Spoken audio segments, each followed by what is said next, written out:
We have Victims' Rights Coordinator, Christy Conley, and Assistant Coordinator, Kristen Onofre. Welcome to the show. Thank you. Hi. Welcome back. Thank you. Yes. And when I saw you on the schedule, I thought, oh, has it been a whole year since we've had the Victims' Rights Memorial? And the answer is no. No, it's been a whole month and a half. That's right. Yeah. Well, let's talk about that, because that really is a very big visible part of what your office represents. It is. We've got some photos that we're going to take a look at. Tell us a little bit about the Victims' Rights Memorial. It's a memorial that we hold every year. The monuments are placed at Cascades Park.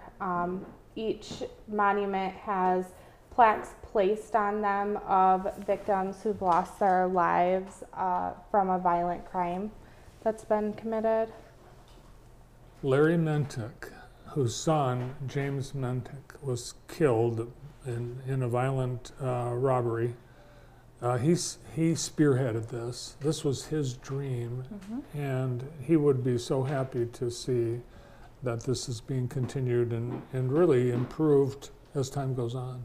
Yeah, that's our goal, is to make sure that this is something that is continued to bring awareness to the community, along with a place for people to come and gather to remember their loved ones and be united with other families also that have lost a loved one.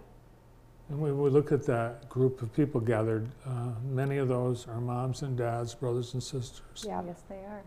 Mm-hmm. You have a fundraiser that is going to help. Yep. So let's talk about that. Where, when, how?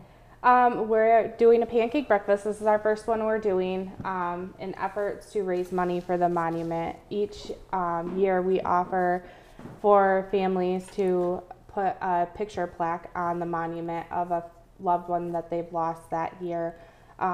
Currently it's at no cost to the families, and we'd like to continue to keep it that way. Each plaque does cost $230.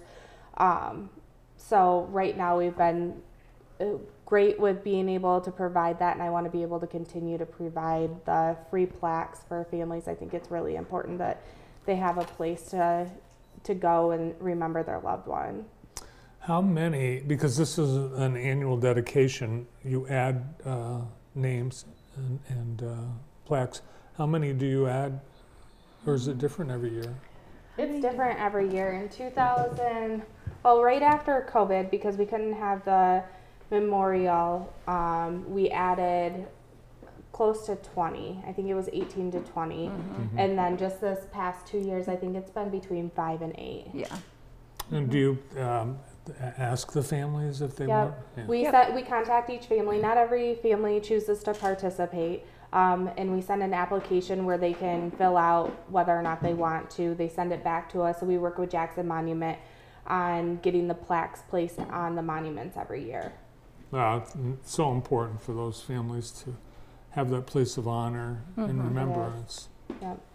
Now, we need some dollars raised to pay for those next set of plaques. We do. We do. It's really important, not only just for the families, but for the community to be aware that there is a lot of violence that happens in our community, and how it affects not just the person that's been killed, it affects the whole community.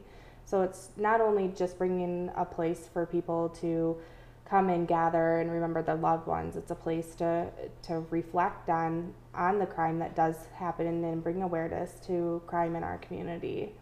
Yeah, and I think, ironically, one of those victims that's memorialized on that plaque died just a few hundred yards from that spot. Yep, he did. We've got pancakes. What else? Tell us all the details people need to know.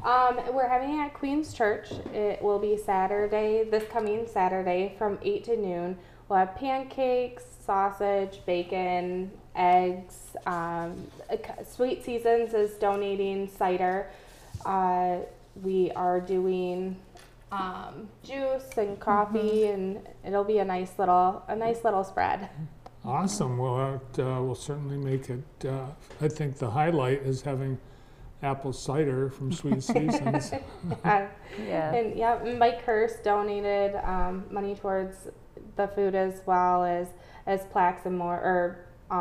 Plaques and More, we were really grateful for them and being able to provide that money to be able to do this. So Who's going to be pocket costs. Who's going to be flipping the pancakes? My husband. Yep, my husband and my daughter. Yep, I told him, I said, you get to be pancake flippers. Do you need any help?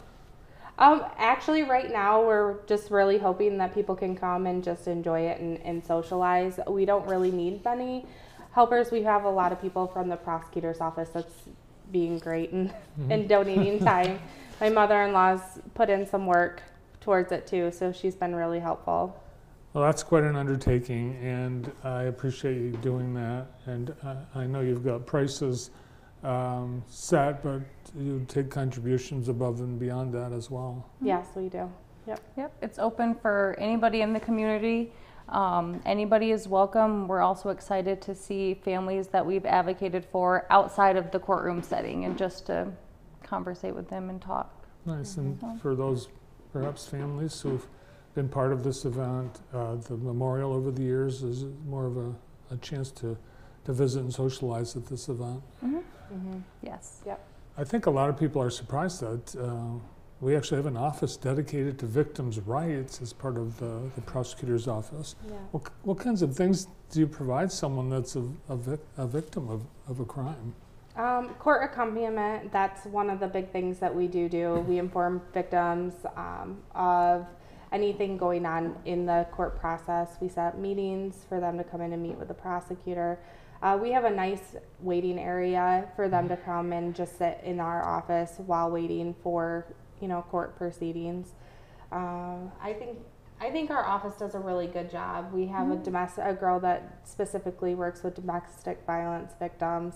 Amanda is our front desk girl, and she's always happy and greeting everybody. So.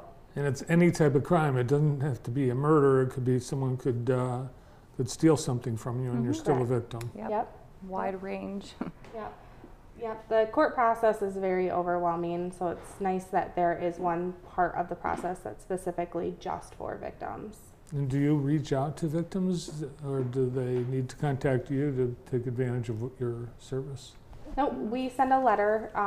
We get notified of the prosecutor's office charging a crime, and then our office sends out a letter. They have the option of whether or not they want to activate their rights as victims. Awesome.